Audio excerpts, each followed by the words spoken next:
It's become common practice in Canada for some companies to skirt the law when it comes to paying their workers a decent living wage. And it's not just the big companies that do it.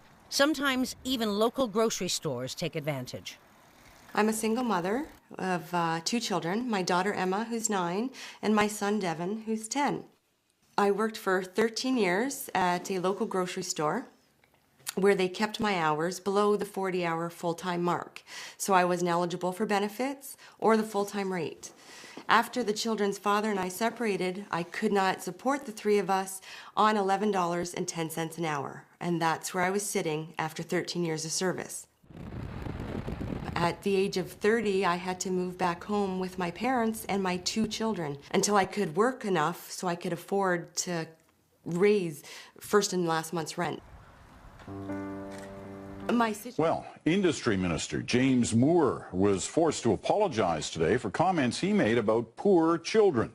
On Friday, he said that feeding his neighbor's child isn't his job, a comment seen by many as callous.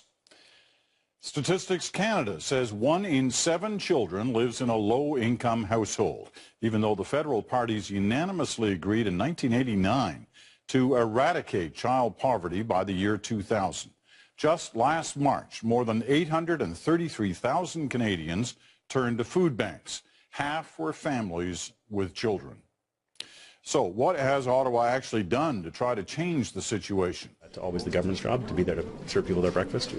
Empowering families with more power and resources so that they can feed their own children is, I think, a good thing. It's the government's just my job to feed my neighbor's child. I don't think so. Initially, Moore tried to suggest his comments had been taken out of context by the reporter. Once the raw audio was posted, it was clear they had not.